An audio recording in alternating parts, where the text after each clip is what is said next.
Mesdames et messieurs, bienvenue à cette nouvelle émission de notre programme L'Égypte à la une.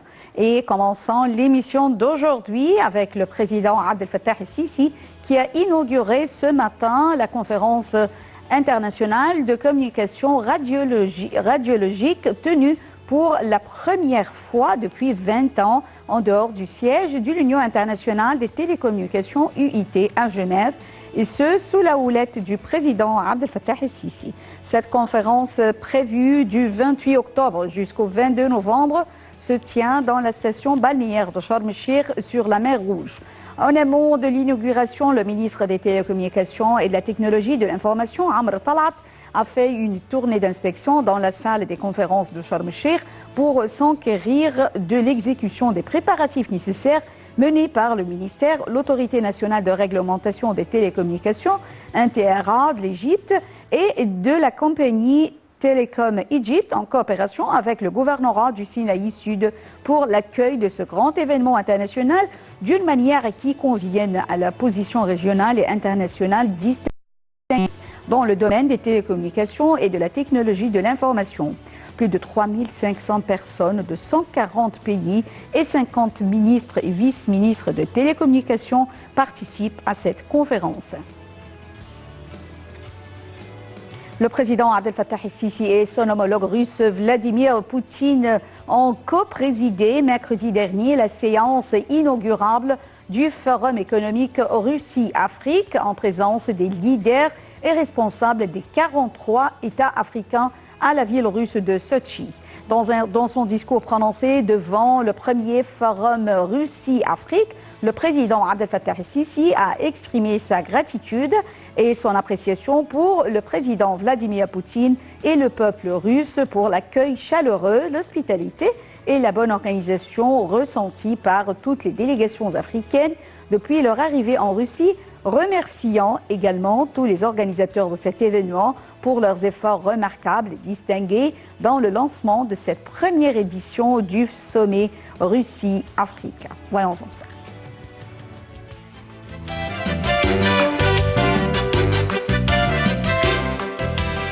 La coopération entre l'Afrique et la Russie a parcouru un long chemin depuis le milieu du siècle précédent, époque à laquelle la Russie avait soutenu les pays africains dans leur lutte contre la colonisation. C'est ce qu'a déclaré le président Abdel Fattah el-Sisi lors de la séance générale du sommet Russie-Afrique. Le président a poursuivi, la Russie a soutenu sur les plans financiers, logistiques et moraux les mouvements de libération en Afrique. Au fil des années, l'histoire nous a montré que les peuples africains et la Russie sont unis par de nombreux piliers de coopération. Il a en outre souligné que la lutte contre le terrorisme est une priorité en tête du Conseil de paix et de sécurité en Afrique et à l'échelle mondiale. Nous comprenons la gravité et la difficulté de cette lutte et ses complications, a déclaré le président. Mais, dit-il, nous demeurons confiants que l'affrontement global et à toutes les échelles reste la voie optimale de l'éradication du terrorisme. Le président a poursuivi que la Russie fédérale est un des plus importants acteurs sur la scène internationale et un des plus importants amis de notre continent africain. Il s'est avéré au fil des années que les peuples africains et le peuple russe sont liés par plusieurs piliers de coopération et partagent plusieurs aspirations et défis, ce qui confirme le bien fondé de la vision de lancement d'une coopération afro-russe plus large et plus exhaustive. Nous sommes réunis aujourd'hui pour ce premier sommet Afrique-Russie tenu sous le slogan « Vers la paix, la sécurité et le développement » et qui intervient environ 3 mois après le sommet extraordinaire de l'Union africaine tenu le 7 juillet 2019 à Niamey, a expliqué le président. Le président a ajouté « Nous sommes conscients des défis auxquels se heurtent les efforts visant à instaurer la stabilité en Afrique, d'où notre plan ambitieux « Faire taire les armes d'ici 2020 ». Dossier qui sera en tête de l'agenda d'action des leaders africains l'année prochaine. Dans ce contexte surgit le besoin pressant de soutenir l'initiative de l'Union africaine, le cadre politique de reconstruction et de développement post-conflit en Afrique, ainsi que les activités du Centre de l'Union africaine pour la reconstruction et le développement post-conflit siégeant en Égypte, a conclu le président Abdel Fattah el-Sisi. Le président Abdel Fattah el-Sisi a déclaré au terme du sommet Afrique-Russie, en présence du président russe Vladimir Poutine, que la déclaration finale du sommet Russie-Afrique traduit les priorités des deux pays. Le point avec Dalia Karam. Le président Abdel Fattah al-Sisi a déclaré que la déclaration finale du sommet Russie-Afrique traduit les priorités des deux parties, affirmant que le forum a permis un débat direct entre les secteurs privés et publics, chose qui encourage les hommes d'affaires russes à prendre part au projet de développement dans le continent. Le président a également dit au terme du sommet Afrique-Russie, en présence du président russe Vladimir Poutine, que les deux parties ont échangé les points de vue au sujet de nombreuses questions d'intérêt commun avec en tête la coopération dans les domaines économiques, politiques, sécurité, commerciale et artistique. La déclaration finale du sommet Russie-Afrique a compris, entre autres, le respect des dispositions du droit international et des principes de la Charte des Nations Unies, la réalisation de la paix et de la sécurité à travers des mécanismes plus justes et plus équitables en termes de relations internationales. Ces dernières doivent reposer sur le principe de pluralisme et de respect de la souveraineté et de la non-intervention dans les affaires intérieures des pays, tout comme elles doivent reposer sur le règlement des conflits via des moyens pacifiques et la protection de l'identité nationale et la diversité culturelle et civilisationnelle. La déclaration a en outre favorisé l'agenda Afrique 2063 ainsi que les objectifs de développement durable 2030. Le président Abdel Fattah al-Sisi s'est entretenu jeudi dernier en marge du sommet Russie-Afrique à Sotchi en Russie avec le premier ministre éthiopien Abiy Ahmed. C'est ce qu'a déclaré le porte-parole de la présidence, l'ambassadeur Bassam Radhi. Le président Abdel Fattah al-Sisi et le premier ministre éthiopien Abiy Ahmed ont abordé la construction du barrage éthiopien de la Renaissance sur fond des dernières déclarations attribuées au chef du gouvernement éthiopien devant le Parlement éthiopien, mais qui ont été sorties de leur contexte selon ses propres propos. Le président al-Sisi a assuré que si l'Égypte s'est montrée compréhensive vis-à-vis des objectifs de développement de la partie éthiopienne, en même temps, elle s'attache à ses droits historiques dans les eaux du Nil. Ceci dit, les intérêts éthiopiens ne doivent en aucune façon se réaliser aux dépens des droits de l'Égypte, a souligné le président, qui a renchéri que la construction des barrages se fait dans un cadre d'équilibre entre les intérêts des pays en aval et ceux en amont du fleuve. Le chef de l'État a encore dit que le Nil représente une artère de développement, de coopération et de fraternité entre les pays qu'il traverse et qui ne doit en aucun cas être à l'origine de problèmes ou de rivalités. Le président a souligné que la coopération et le dialogue devaient prévaloir sur les désaccords. Le premier ministre éthiopien a pour sa part affirmé qu'il éprouve tout le respect et l'estime vis-à-vis de l'Égypte, gouvernement et peuple, et qu'il avait déclaré que l'Éthiopie s'engage à construire le barrage de la Renaissance sans pour autant nuire aux intérêts de l'Égypte ni ceux du Soudan, les deux pays en aval du Nil. Le premier ministre éthiopien a affirmé que le gouvernement et le peuple éthiopien n'ont aucune intention de porter atteinte aux intérêts du peuple égyptien, du fait que la stabilité de l'Égypte et de l'Éthiopie ajoute à la puissance du continent africain en entier. Ceci étant dit, M. Abiy Ahmed a signalé qu'en tant que Premier ministre éthiopien, il tient à respecter ce qui a été déclaré par son pays concernant son engagement à procéder par la voie des négociations en vue d'un accord définitif. L'Égypte et l'Éthiopie se sont par la suite mises d'accord sur la poursuite des travaux de la commission de recherche technique indépendante de manière plus positive et plus souple dans l'objectif de parvenir à un accord définitif relatif aux modalités de remplissage et de fonctionnement du barrage afin de surmonter tout impact négatif ayant découlé des déclarations sorties de leur contexte attribuées au Premier ministre éthiopien Abiy Ahmed. Le président Abdel Fattah al-Sisi a reçu hier dimanche un certain nombre de dignitaires internationaux participant à la conférence de Munich sur la sécurité qui se tient actuellement au Caire, présidée par Wolfgang Eichinger, président de la conférence, en plus des ministres des Affaires étrangères et de la Défense et des chefs des services de renseignement en présence du général Mohamed Zaki, commandant général des forces armées, ministre de la Défense et de la production militaire, Sameh Choukri, ministre des Affaires étrangères, et Abbas Kamel, chef des renseignements généraux. Le porte-parole de la présidence, l'ambassadeur Bassam Radhi, a déclaré que le président se félicitait de l'organisation par l'Égypte de la première réunion du groupe restreint de la conférence de Munich sur la sécurité qui reflète la coopération croissante et commune avec l'Égypte, dont témoigne la participation du président à la dernière session de la conférence de Munich. En février 2019, il a exprimé l'espoir que les discussions des réunions en cours au Caire déboucherait sur des propositions constructives pour faire face aux défis régionaux et internationaux actuels et en évolution. Le président a souligné qu'il est important de renforcer la solidarité internationale pour faire face aux risques communs en matière de sécurité et de trouver des solutions radicales aux causes de l'instabilité, en particulier au Moyen-Orient. Il a confirmé à cet égard que l'Égypte déployait tous les efforts possibles pour renforcer la sécurité et la stabilité régionale et contribuer ainsi au développement global de la société.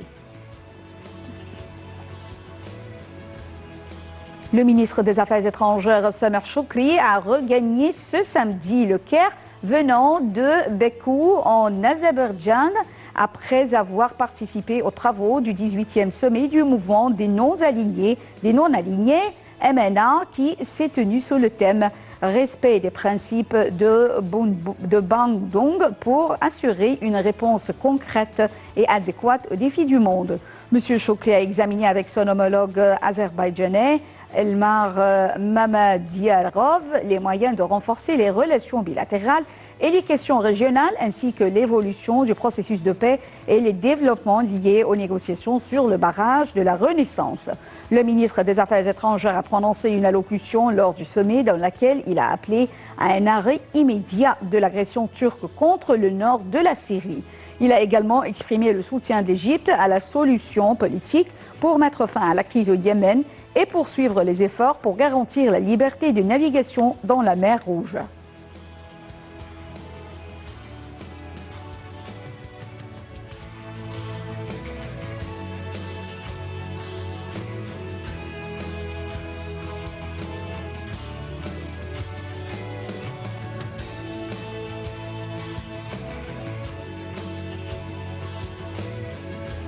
Des parachutistes égyptiens sont arrivés à la capitale pakistanaise, Islamabad, pour participer aux exercices conjoints égypto-pakistanais.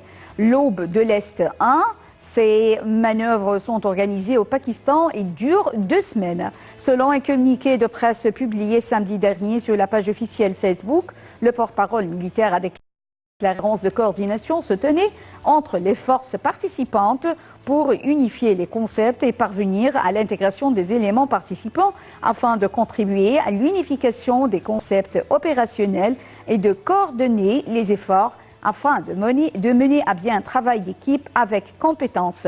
L'exercice qui s'inscrit dans le cadre du renforcement des relations de coopération militaire avec tous les pays frères et amis représente un élan qualificatif dans les relations militaires entre les deux pays. Il vise à fournir un environnement riche en expertise et renforcer les capacités opérationnelles et techniques des deux pays. Les éléments des forces spéciales égyptiennes, pakistanaises, jordaniennes et un certain nombre de pays participent à ces exercices.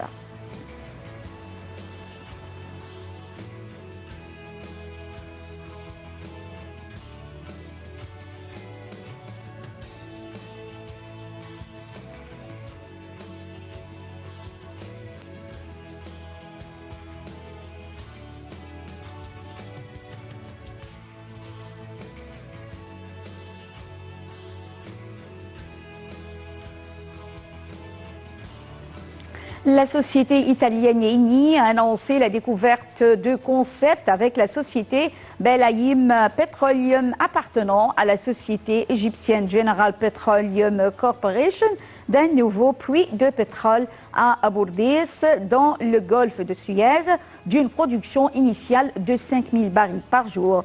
Eni a déclaré hier dans un communiqué que le puits sera opérationnel dans les prochains jours, soulignant que les réserves totales estimées pour la découverte du sud de la région d'Abourdis sont d'environ 200 millions de barils de pétrole. Le ministère du pétrole et des ressources minières avait annoncé en juillet dernier que la société Belayim Petroleum avait fait une découverte de pétrole dans la région d'Abourdis-Sedri, et ce, après avoir creusé le puits d'exploration CD23 et avait réussi à atteindre les couches profondes et découvrir une couche d'huile brute verticale de 35 mètres de roches sédimentaires et 65 mètres de calcaire.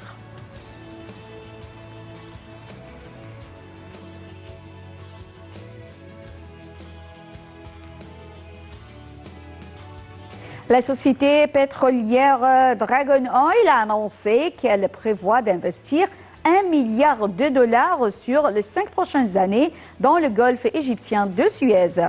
Le major britannique BP avait décidé de vendre ses parts dans le golfe de Suez à la société Dragon, filiale d'Emirates National Oil Company. Les dites parts concernent des premières arrivées à maturité. Toutefois, elle y conservera ses actifs gaziers qui font l'objet d'une certaine exposition. Voyons ensemble ce commentaire de Dalia Karam.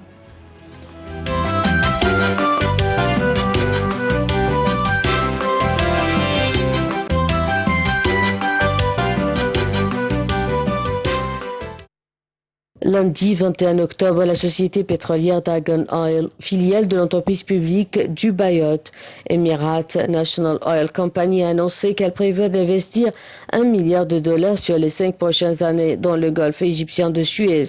L'annonce de cet investissement survient après que Dragon eut bouclé l'acquisition des parts de BP dans des périmètres arrivés à maturité dans le golfe. L'enveloppe sera essentiellement consacrée à forer de nouveaux puits pour optimiser la production et la maintenir dans une fourchette intéressante pendant 10 ans, ambitionne la société. D'ici 2021, les efforts de développement de Dragon Oil lui permettront de faire passer la production de ces périmètres de 60 000 à 75 000 barils par jour. Cette opération est l'un des plus gros deals de la firme en Afrique. Elle jouera un rôle clé dans sa stratégie de croissance en Afrique.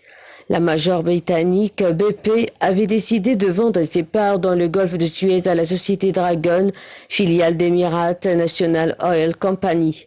Les dites parts concernent des périmètres arrivés à maturité. Toutefois, elle y conservera ses actifs gaziers qui font l'objet d'une certaine exposition. Cette opération s'inscrit dans une politique plus large consistant à céder plus de $10 milliards d'actifs dans le monde au cours des 2 prochaines années. Ceci de façon à se concentrer uniquement sur les actifs à haute valeur ajoutée. La session sera normalement achevée au cours du second semestre de cette année, précise BP. Dragon Oil est l'une des sociétés les plus dynamiques en Égypte côté des multinationales étrangères. Le choix de BP porté sur elle se justifie largement. BP, quant à elle, place l'Égypte dans une position clé au cœur de sa stratégie de développement. Avant la fin de cette année, la production combinée du delta du Nil occidental devrait atteindre 1,4 milliard de pieds cubes par jour, ce qui équivaut à environ 1/5 de la production actuelle de gaz du pays. Tout le gaz produit sera injecté dans le réseau gazier national.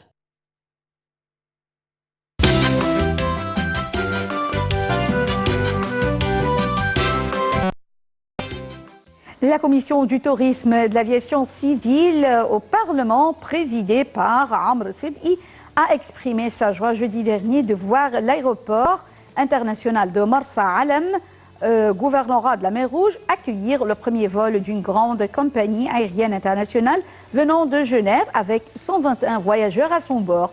Le député Sedhi a exprimé son appréciation au ministre de l'Aviation civile, le général Younis El Masri, et au personnel du secteur du transport aérien, affirmant que ce secteur joue un rôle principal et vital dans le soutien au secteur du tourisme.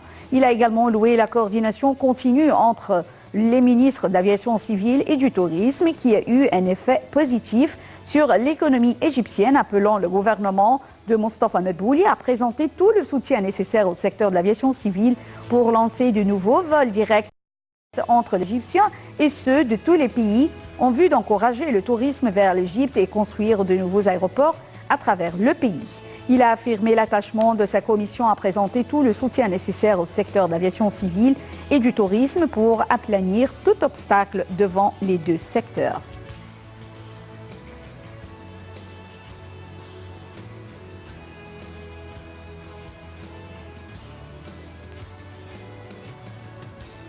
Avec le soutien de Pékin, l'Égypte compte dorer sa nouvelle capitale du plus grand gratte-ciel africain. Surnommée Nile Towers, la nouvelle construction culminera à plus de 345 mètres au-dessus du sol. Voyons ensemble.